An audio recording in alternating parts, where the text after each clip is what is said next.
We're still gonna need a clap. Yes. Yeah, sure. Three, 2, 1, clap. Dude, oh my god, what the fuck? That was the worst countdown ever.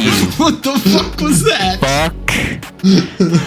I can't believe I went with it too and just You clapped instead of like being. Yeah, I didn't. Yeah, you did. But there was no way we were synced No. up. All right. No, Abel, give no. the count so he can clap. All right, we're gonna do it in a rhythm so you can predict when we're 3, supposed 2, to 1. But we clap. usually do. 3, 2, 1. Clap. No. 3, 2, 1. Hello, everybody, and welcome back to Pacific Standard, guys. My name is Carter Briggs, and with me, as always, are my two fantastic co-hosts, Abel Stoika. See what you did there. Yeah. And Mason Winter. Hello. He was not amused. He didn't give a shit about that joke. This week, we are talking about Fantastic Four 2005. You're right. Unfortunately. Abel, what happened? What the fuck happened in this movie? 4 acquaintances of varying levels. We got the smart guy. We got the hot ex, and then her new mean boyfriend, who's also the smart guy's like kind of rival person. We got the girl's brother, who's a hothead, and we got tough guy with maybe not really a tough guy at this point. He's got I don't know. He's the supportive friend character of the smart guy. And they all go to space and get into an accident and get superpowers. Then the villainous smart guy turns evil, and they have to band together and become a family and fight him and kill him. And then he dies. There's more to it than that, but I went abbreviated so we can jump into it. I'm gonna say my first. I'm gonna say my first, and like this. I think this is my biggest point of praise for this movie, followed by a thing, followed by a detriment. Okay. The Thing costume looks so fucking good. I thought you were gonna say bad. No, I think it looks great. Not that I think it looks pretty good. He is supposed to be a weird orange rock skin dude, and this guy looks like a weird orange rock skin dude. Now, detriment, they don't do any sound design around this costume. So when he picks something up, it doesn't sound like stone scraping against a table or stone scraping against like the ground. It's just like the natural noise of the fucking set, and then his fingers being made of rubber and not stone and clearly bending against the ground. You know what I mean? Yeah.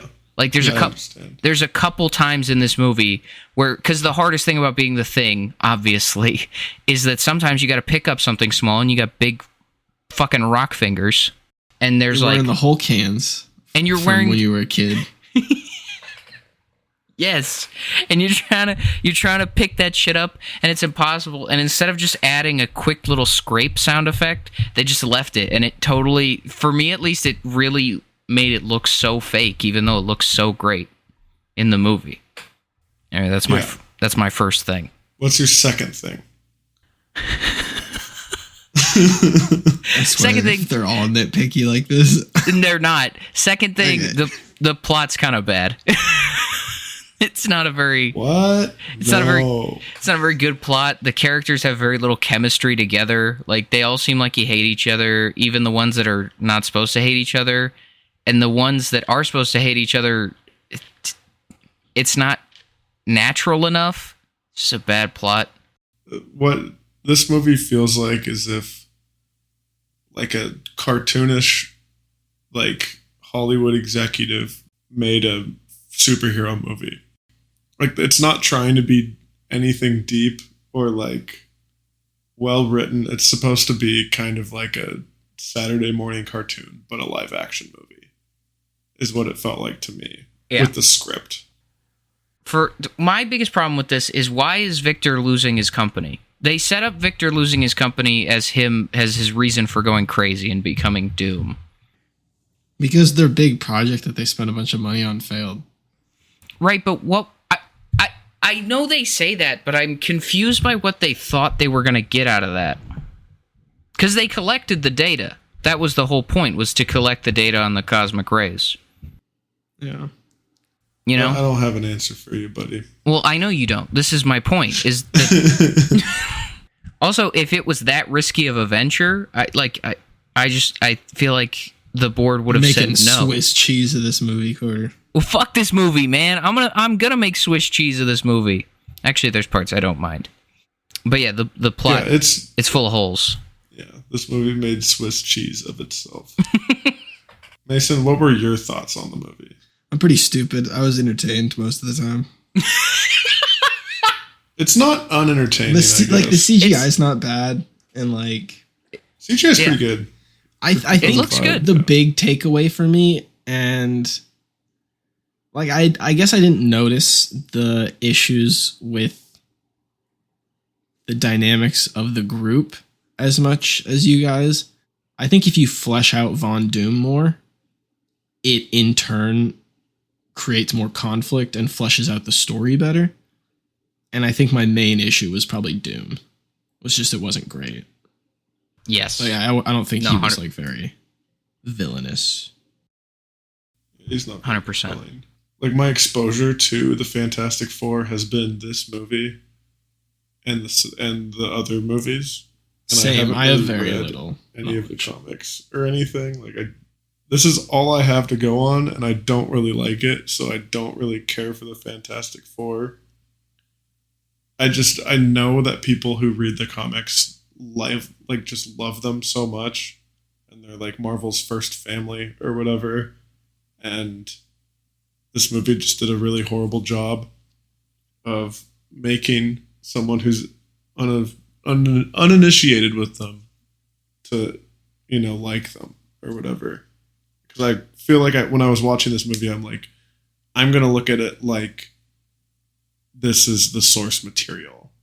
Because I don't have anything else to base it off of. And it just kind of didn't work for me. And it seems like it didn't work for a lot of other people as well. No, and Mason is right. The thing they really fucked up here, because they all have their personalities. Johnny Storm is a reckless hothead. Chris Evans captures that pretty well. He's not as much of a dick as he is in this. He's a huge asshole in this. I fucking hate it. It also doesn't feel like that familial bond is really there until the end, because this movie is when you see this cast of characters all get thrown together for the first time all together. Agree. Yes. They mutually know of each other, but they haven't all been together doing anything.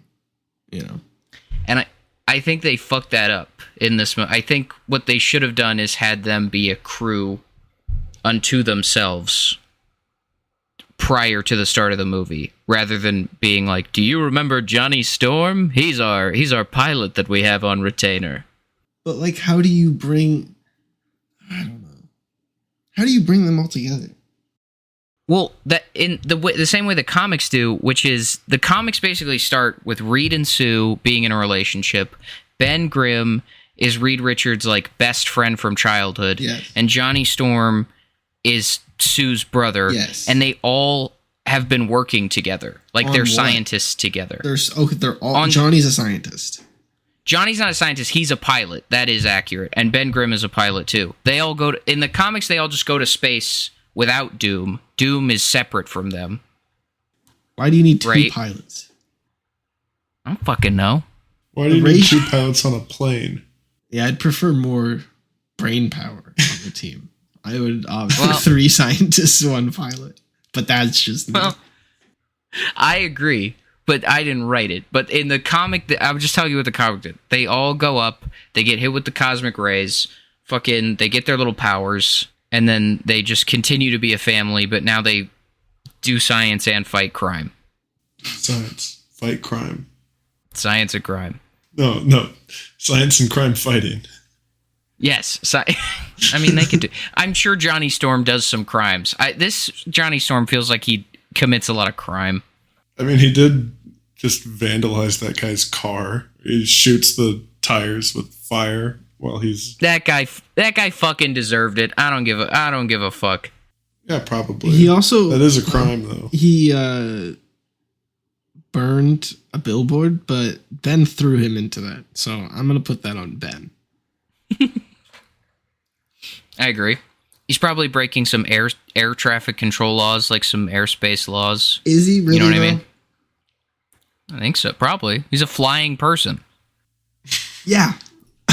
But if somebody jumped 15 feet in the air, you'd go, holy shit, you wouldn't call the FAA. Right, but like 15 feet isn't like he's not flying at 15 feet. You know what I mean? He's flying a little higher than that. Low flights. He is doing a lot of low flight. That's true. He keeps it pretty low to the ground in this movie. He only really flies twice in this movie. Well, he doesn't know how to do it at the beginning. He has to figure it out. I'm confused by what Ben's arc is supposed to be in this movie. He's supposed to accept the fact that he's a rock guy. But then he doesn't have to. He accepts the fact that he's different and he doesn't want to be regular again. He is fine being different and he's happy with it. Because that's also that was the device of the blind chick. Like, right.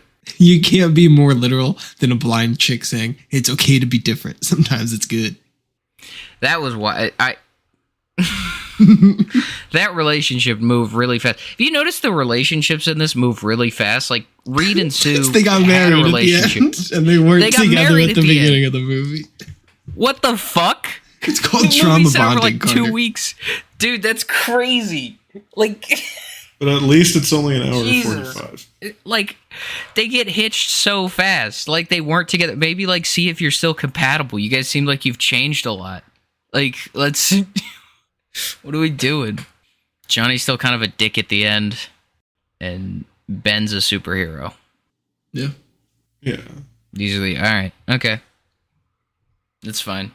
The arcs aren't great, but you know this is one of those comic book movies that you can say it was made for children. I mean, they're all made for children, but this one was really made for children. You know? Yes. I don't know. It's just so boring.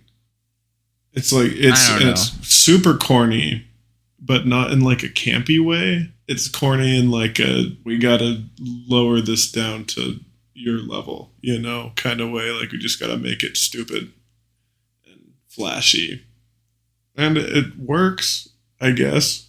Like it could have been way worse. It could have. Fan Four Stick exists. So, I mean, that movie was trying to do all sorts of stuff. That movie's weird. Like that was kind of the polar opposite where they tried to make it like gritty and like kind of horror themed. And then the studio got cold feet and tried to make it fun, but it didn't really work. And now it's just kind of a nothing movie. I don't know. I haven't seen that one in a while, but that one's probably worse. But this one is not great either. What are you guys talking about? Fan Four Stick. Fan Four. There's another Fantastic Four movie that came out in like what year did it come out? 2015. They've rebooted Fantastic Four every 10 years. Well, because they have to keep the rights, they have to do that. Yeah, except that they don't have the rights anymore. They don't. Well, they do. Fox still has the rights. It just Disney now owns Fox and Marvel. Yeah. One big super corporation. Oh, yeah. I'm going to watch this.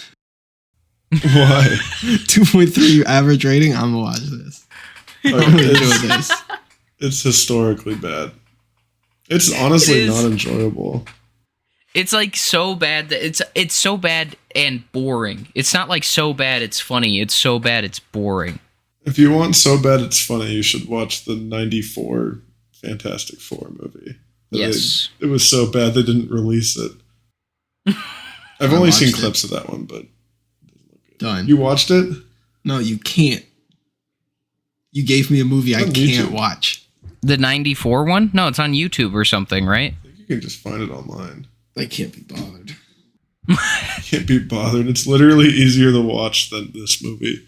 See, like that, like current bad stuff because it's filmed with like modern cameras. I'm like, all right, I can see the garbage. I can see what is garbage about this movie. And then like old bad movies, I'm like, I can't even make out what's shitty about this movie. I struggle to watch some movies. From what I've seen, it's not a struggle to figure out what's bad about it. But you do you. I mean, I'm personally not watching either of them. And also, I can't find it on YouTube, actually. I thought that the character writing for Sue was so bad, I feel like they may have mistaken the name Invisible Woman as a character description. When did you write that joke, Abel? In the movie, while I was watching the movie. Okay. What were you expecting? I thought you were noodling on that for like a week. No. I have always thought the name Invisible Woman was funny. The naming for the Fantastic Four is pretty bad. Like, Human Torch is okay. The Thing is kind of ridiculous. Human Torch is great. The Thing is great. Mr. Fantastic blows. Invisible Woman is fine. I mean, that is what she does. That's what she does. Human Torch, that's what he does, and that's cool. That's fun to say. The Thing, what a classic name. It's just such a good classic name. Like, what else would he be? Rockman? Rockman would suck. I would hate fucking Rockman. I mean, if he was always called Rockman, maybe you'd like it, you know? I don't think I would. I think I would. I like The Thing, because everybody thinks he's a monster. Yeah. That is good for, like, his character, but it's already happened on this podcast where you've been talking about The Thing, and I think that you're referring to some other thing. And then I'm like, oh, he's talking about the guy, The Thing. Yeah, I'm talking about the guy, The Thing. The guy, The Thing. The guy, The Thing, Ben Grimm. And then we had an amazing cameo from Maria Menounos, the Regal First Look lady. She plays a character named Sexy Nurse in the credits. She takes Johnny's temperature, and it reads like 209, I believe, somewhere around. It's over 200. I think it's at 209, which I looked it up. That's 3 degrees below boiling water. And then she, instead of saying anything, she just goes skiing with him. Yeah, I mean, like, he's sexy. What do you expect her to do? Her job? Yeah. What's your sir? what's your Sir, fucking you're problem? literally 200 degrees. You should have been dead like a while ago. Oh, they got taken to like an elite medical facility after like being exposed to radiation in space, and you expect the nurse at this elite medical facility not to fall for him being like, meh, I'm charming. Chris Evans. I mean, he's fucking Chris Evans, Abel. And she's trying to fuck Chris Evans. She's trying to be fucking Chris Evans. You know what I mean? I'm trying to be fucking Chris Evans.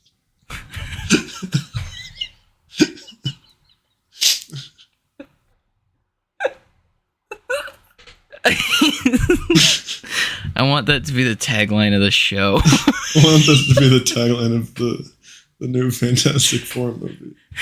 I want to be fucking Chris Evans. I want to be fucking Chris Evans. I want to be fucking Joseph Quinn. I want to be fucking The Thing. Dude. Sounds painful.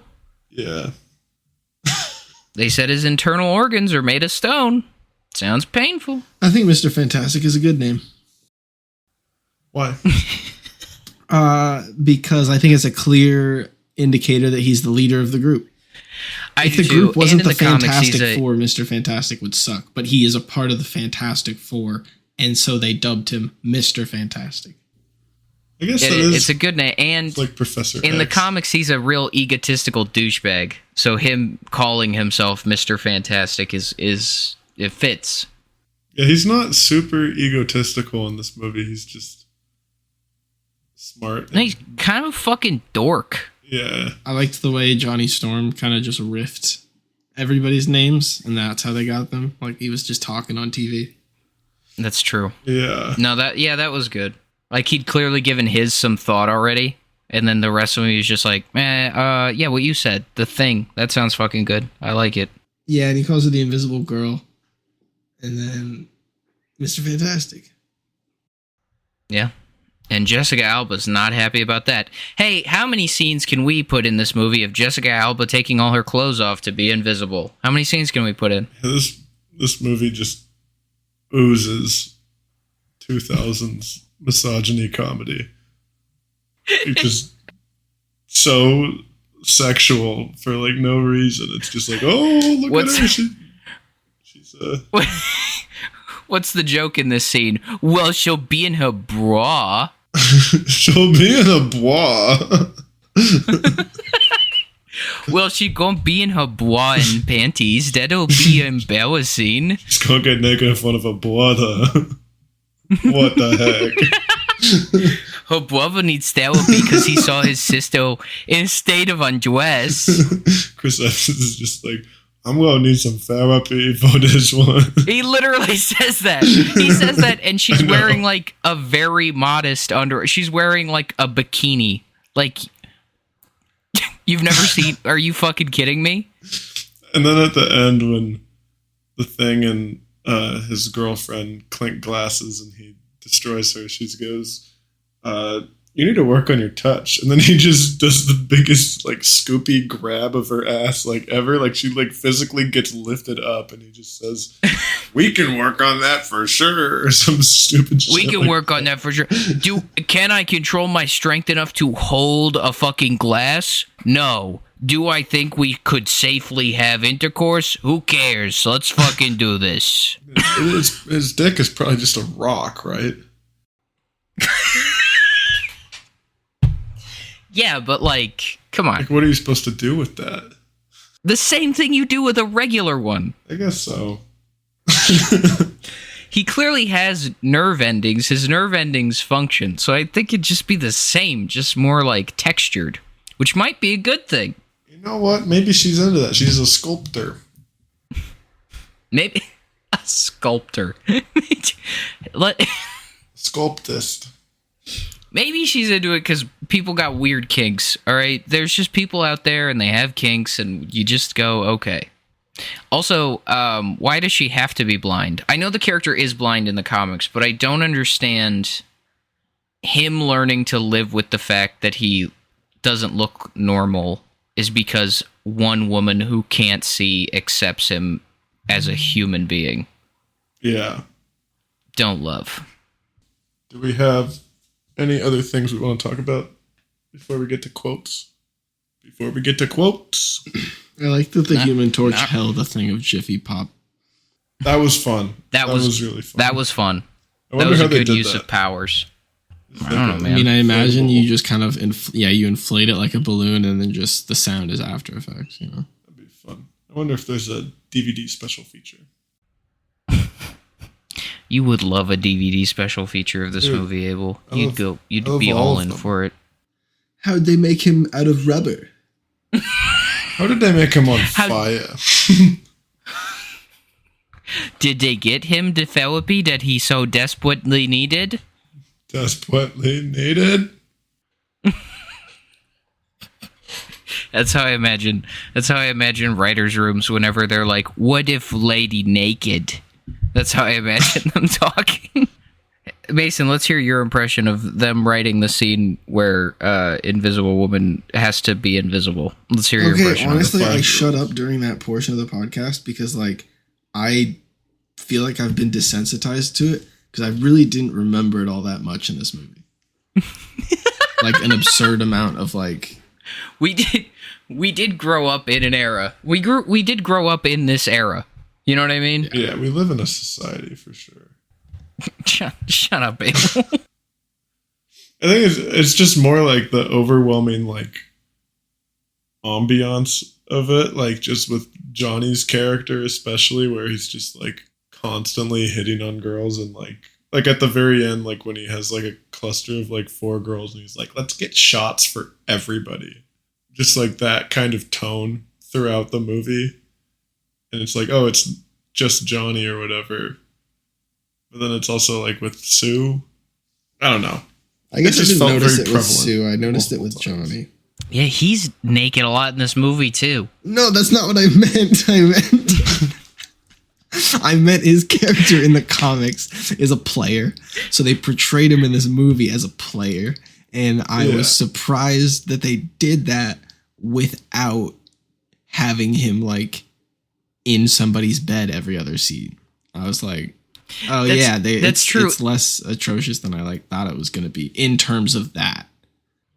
I agree. It is heavily implied, though, because he does come in covering his junk with the coat of a woman he seemingly left on a mountain. Because all of his clothes just got incinerated. Right. What are you talking about? But where'd she go? Why couldn't she give him an outfit if he's Because now in she's the Incinerated fucking her and facility took her again? jacket as a trophy. That's what he gets off on. Is that your move, Abel? You take a big, expensive-looking Patagonia coat as a trophy? From my victims that I kill.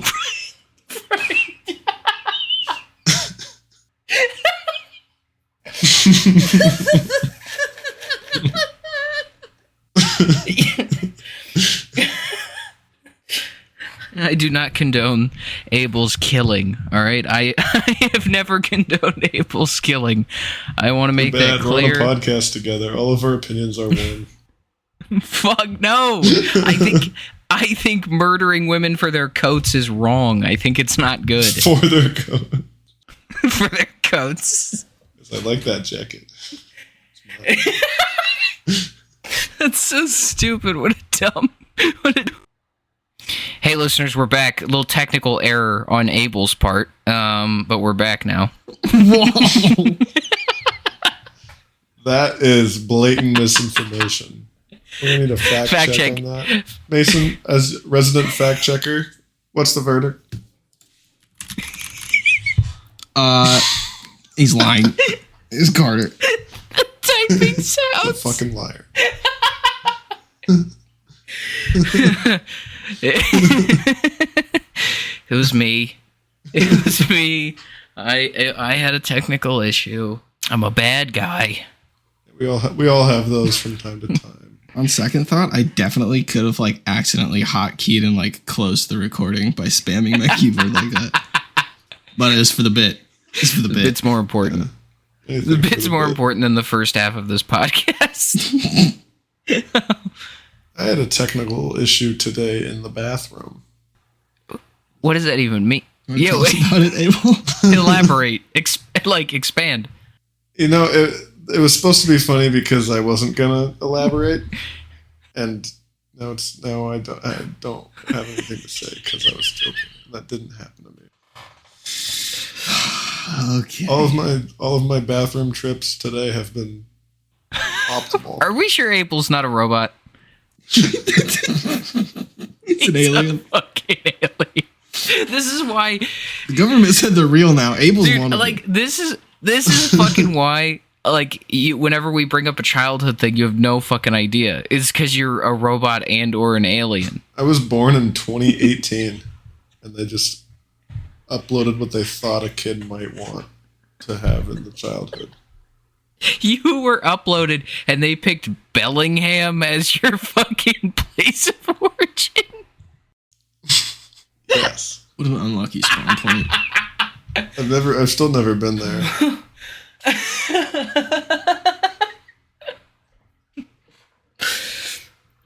All right, confirm.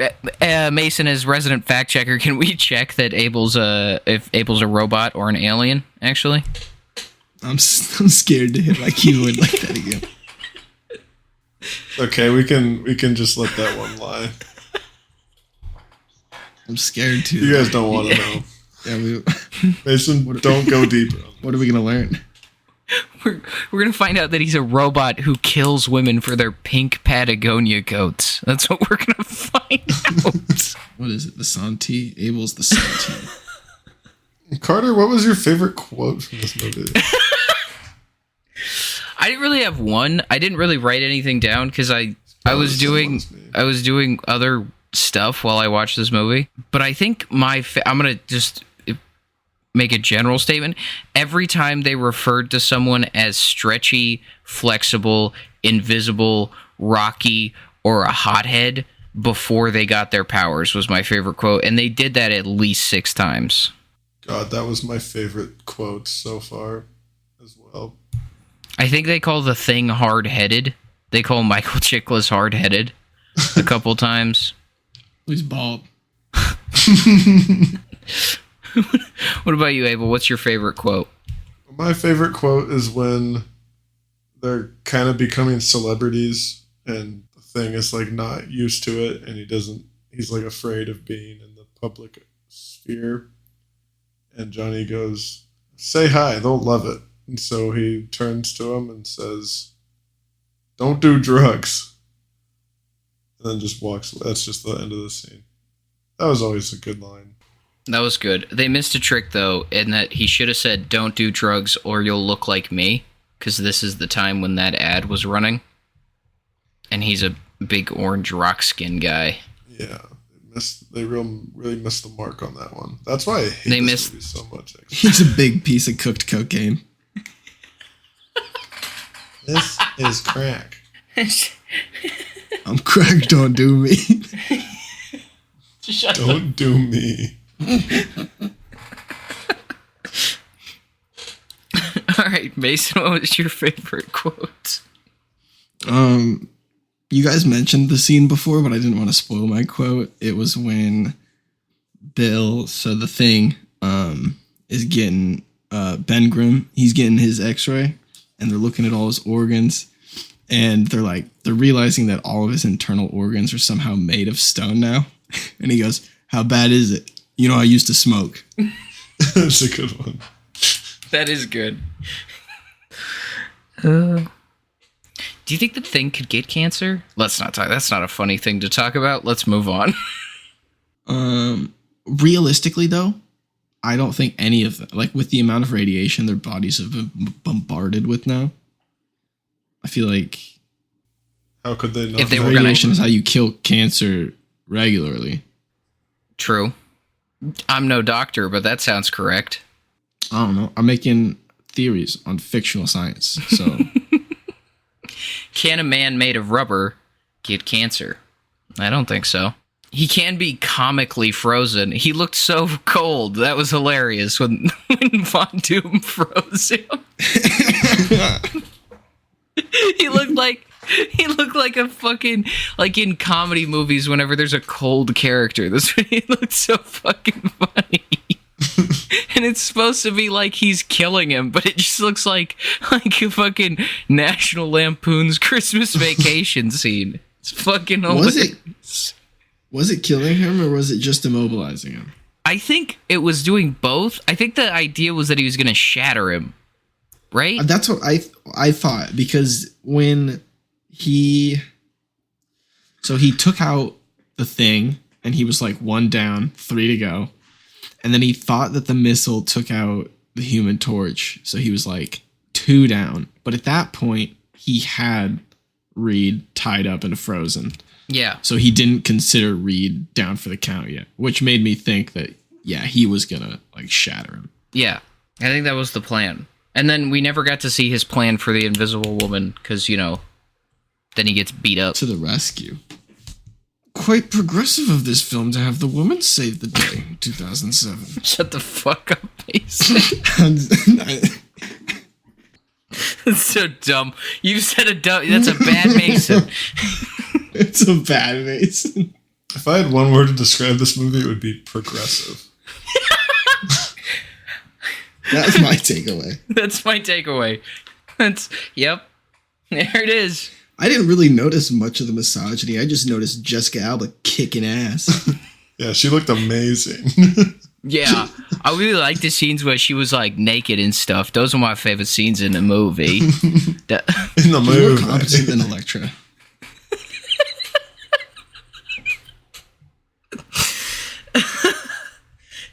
Hey, are we ready for ratings? I think so. Mason, what would you give this? I will give it a 6. I don't think it's trash. I don't think it's garbage. I think the CGI is pretty good. I think the 4 main cast of the Fantastic Four are all pretty good, and they're a fun watch. But I think the big takeaway is that, like, yeah, the plot is not great, so there's not like a great overall story being told. Like, for me, the enjoyable part is like the origin story of them. So like the first half of the movie, you know, I feel like the later half suffers because the villain's just not as fleshed out. And I think if they just fleshed out Doom, the plot would be a lot better. And I think the whole movie would benefit from that. And I think that's a big chunk of the movie. So I think it definitely detracts a lot. But like, I'm not giving it like a sub 5 because I enjoyed sitting through it, but it wasn't good enough. I can give it more than a 6. Gotcha. I 100% agree. I'm going to give it the same score. I'm going to give it a D. I'm going to give it a 6. It's a fucking 60% movie, man. It technically is good. But the first 60% of the movie is great. I think it works. I think it works as like a thought experiment. You know? Yeah. What if we did the Fantastic Four? Are any of them going to be family members? No. Should they particularly like each other? No. That's it. Should we have a compelling version of Victor Von Doom? No. Fuck no. 6. That's my... What do you got, Abel? I don't...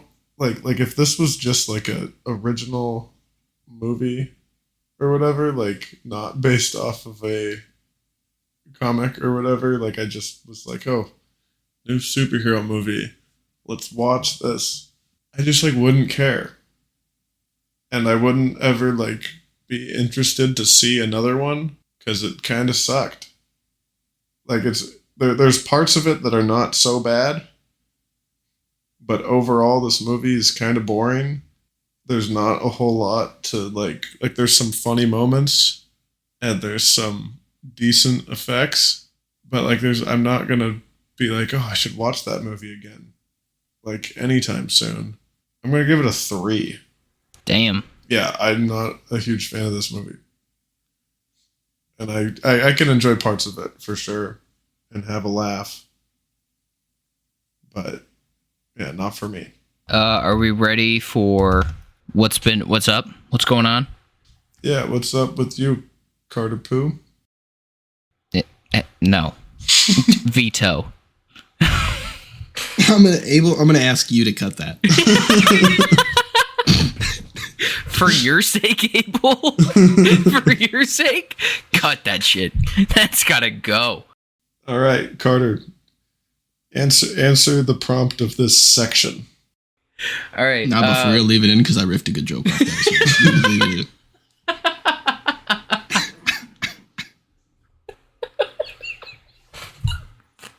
All right.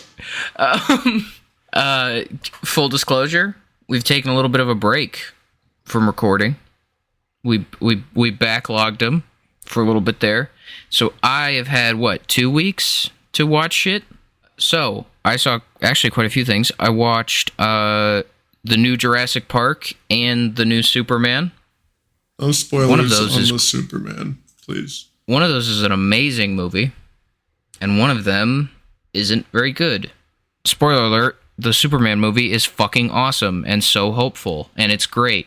And James Gunn never jams, dude. Gunn never jams. I saw that on TikTok. It's great. Was it really? Gunn never jams.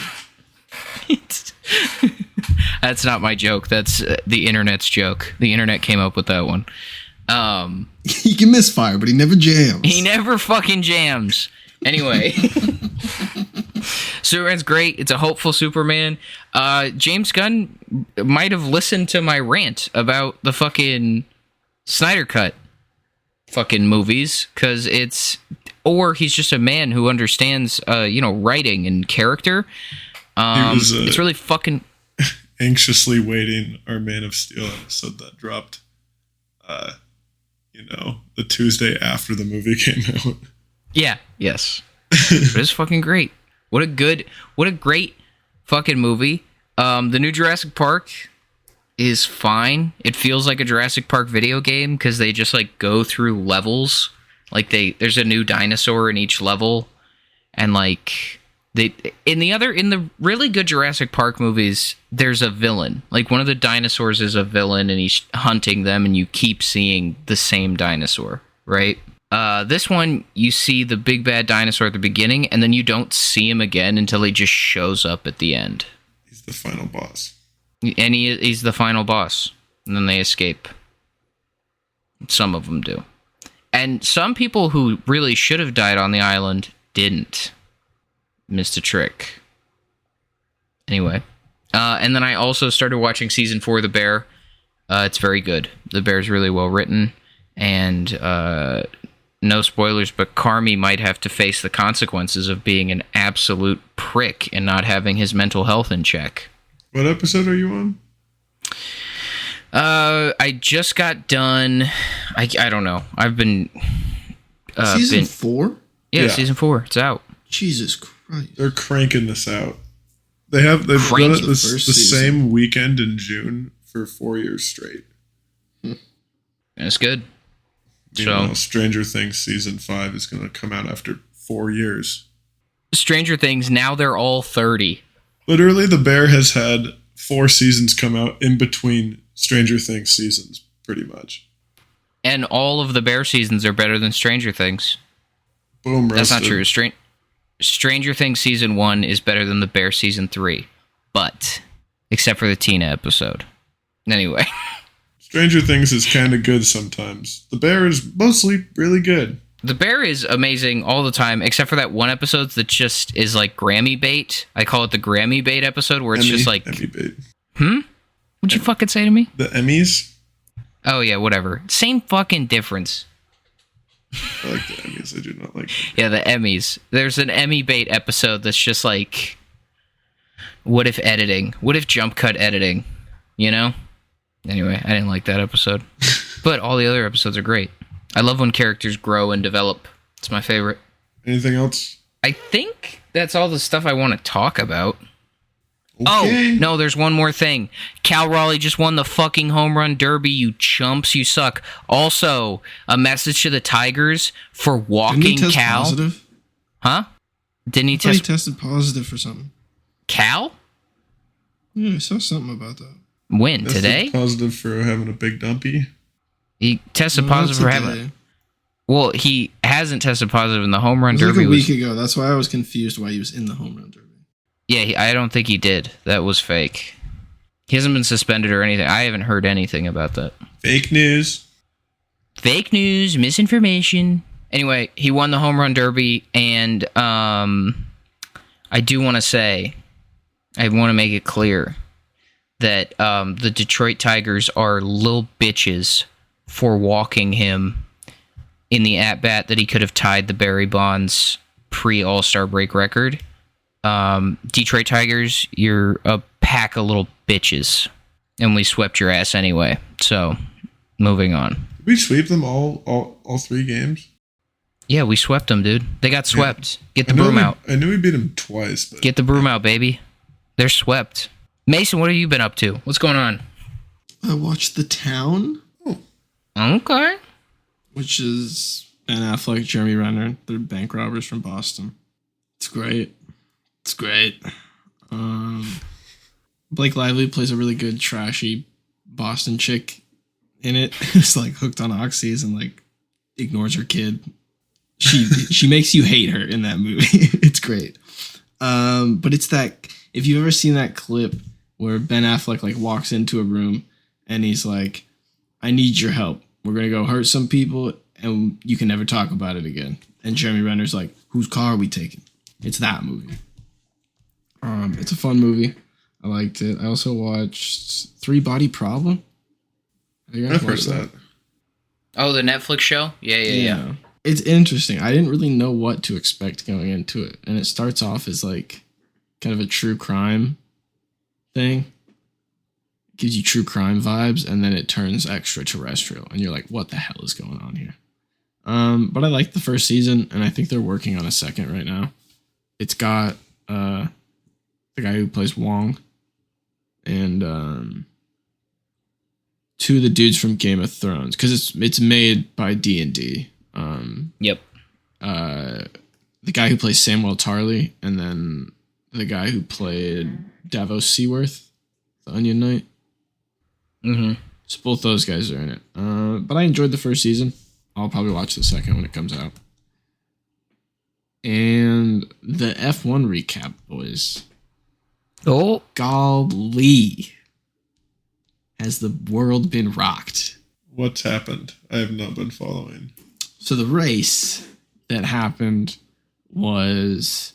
Oh, wait, did we miss two? I think maybe. We might have... I don't know. Either way, the last race was the British Grand Prix.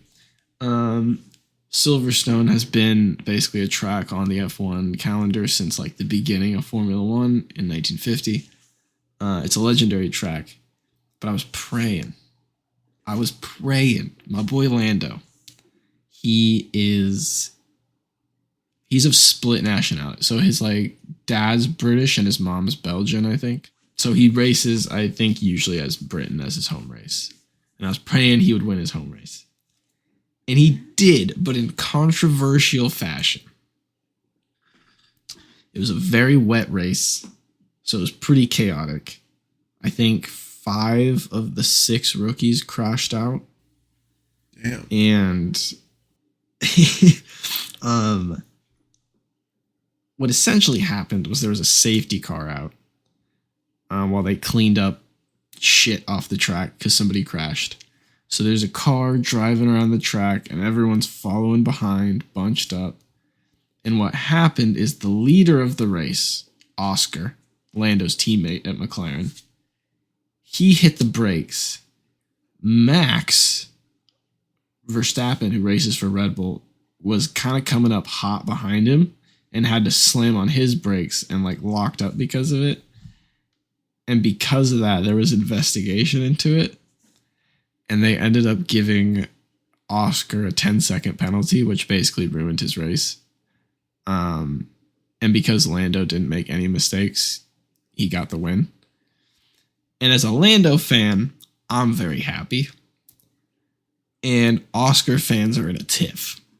And people are definitely kind of torn of like, did Oscar deserve that? Did he not? Most people generally don't think he deserved as severe of a penalty as 10 seconds, because they normally give out like 5 or 10-second penalties if it's a time penalty like that. But they decided to smack him with a 10-second penalty. And because it's not that I don't want to see Oscar succeed. I like Oscar, but I like Lando more. And Lando is older, so he's going to have less years with a good car than Oscar will. So I need Lando to succeed now. Oscar will have time to succeed down the road. But I'm happy at this result, because now I think Oscar and Lando are like 7 points apart. Basically, It's getting tight, boys, and we're a little bit past halfway through the season, and it looks like if things keep going like this, although it's a battle between the two teammates at McLaren, it could literally come down to like the last race, because they're kind of matching each other race for race here.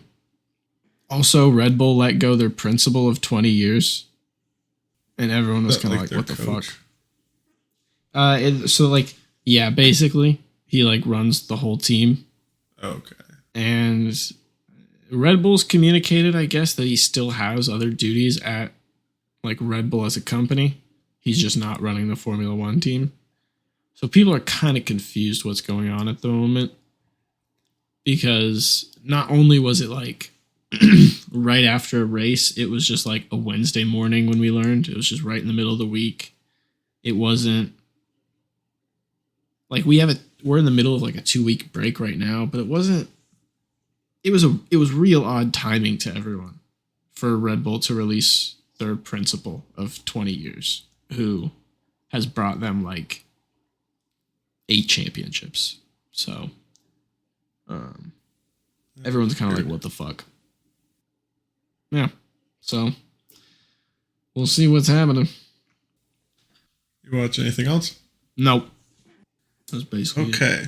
I rewatched Soul, the Pixar movie. Pretty good. And then I watched Scanners, the Brandon Cronenberg movie from the 80s. It's the movie where the guy's head explodes and bursts like a balloon with like blood and guts. I used to see that clip on like YouTube and stuff when I was first exploring it.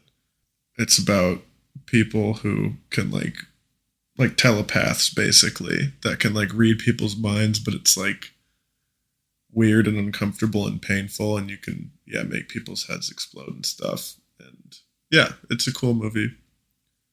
Besides that, I've been watching The Bear. The new season is good. It's back to regular Bear stuff after last season where it didn't really feel like anything really happened. And I'm enjoying it, but I'm hoping that there is a change in place by the end of it. Like that there's like kind of an arc for the restaurant where last season kind of felt like treading water. And besides that, I've listened to a little bit of music. I don't believe I talked about this album. I listened to this album, I Don't Want to See You in Heaven by the Callous Dow Boys, which is a hilarious band name. Self-described as mathcore, which is like hardcore music that changes like time signatures and tempos and key and stuff pretty frequently. This album, I don't feel like that's the case with a lot of it. It just kind of feels like kind of typical screaming like hardcore stuff mixed with like a few more like typical kind of rock music. It's very good. I don't mean typical as like a bad thing, but it's more traditional, I guess. Really like the songs Distracted by the Mona Lisa and Lemon and Two-Headed Trout. It's good album. I listened to the album Open This Wall by Berlioz. He's I don't even know. It's like a mixture between like jazz and house music. It's just very nice music to listen to. It's very chill, relaxing. I think that they describe themselves as house music more than I would, because it just kind of has like a house tempo and house drum patterns, but the drums aren't like mixed like house music. It's just kind of upbeat. And yeah, that's everything I've consumed worth talking about, at least. And next week we will be watching what did we just agree on? Happy Gilmore. Happy Gilmore, the classic Adam Sandler comedy about golf. Mason is very excited because he loves golf and Mason Netflix loves golf. movies. That's not why I'm excited. I love Adam Sandler. Happy Gilmore is a great movie. It is. It's good. All right. Peace out, everybody. Yeah. Please. Email us. I am. You do that stuff, comment, like. Yeah, email. man, do whatever you want. I can't control you. I can't tell you what to do. But how robotic was your childhood? Let us know. Sure. Yeah, are you guys also robots like Abel? All right. All right. Bye, Peace everybody. out, everybody. Take care. yeah.